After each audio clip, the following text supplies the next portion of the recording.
In the early 70s, OPEC didn't like what we were doing in Israel. Same old story. And so they cut off our oil supplies. So some of you will remember these long lines at the gas stations. And we feared we were going to have another depression like the 1929 depression. And so the U.S. Treasury Department came to me and other economic hitmen and said, listen, you know, we can't allow OPEC to blackmail us anymore. You guys got to come up with a plan so this will never happen again. We knew that that plan had to involve Saudi Arabia because it had more oil than anybody else. The deal we finally struck with the House of Saud was a deal whereby they would return almost all the money they made from selling oil to the United States, invested in U.S. government securities. The U.S. Treasury Department would use the interest from those securities, which over the years has amounted to trillions of dollars, to hire U.S. companies to westernize Saudi Arabia, build petrochemical complexes, desalinization plants, whole cities out of the desert, McDonald's and all the other things that go along with our Western culture.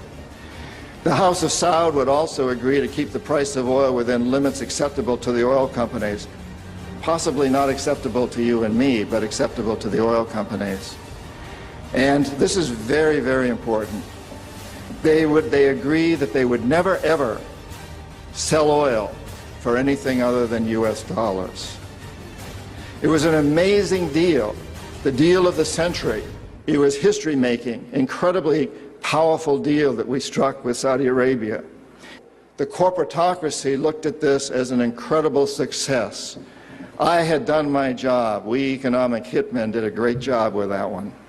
So we decided that Saddam Hussein ought to accept something very similar.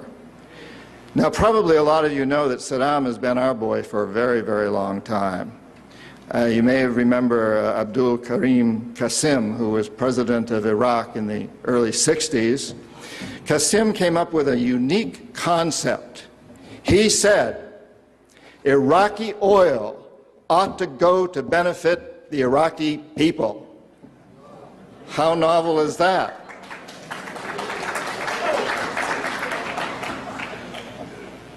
Well, we didn't like that very much. He began to tax the oil companies, particularly the British and some American companies, and threatened to nationalize our oil companies. And so we decided that Qasim had to go. The CIA sent in an assassination team. It was headed by a man who was still going through high school, an Iraqi citizen who was still going through high school.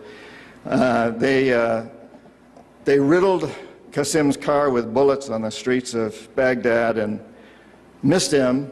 The head of this assassination team was wounded and fled to Syria. His name was Saddam Hussein. He was a CIA agent in those days, an assassin for us. He failed. He was our boy. He was our man.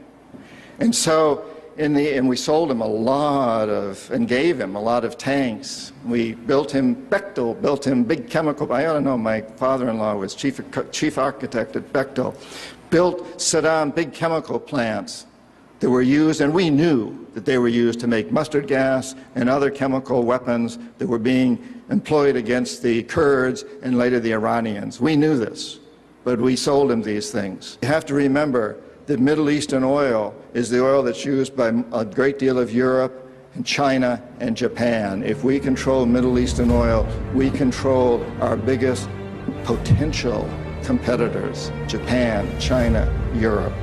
So it's very important that we do.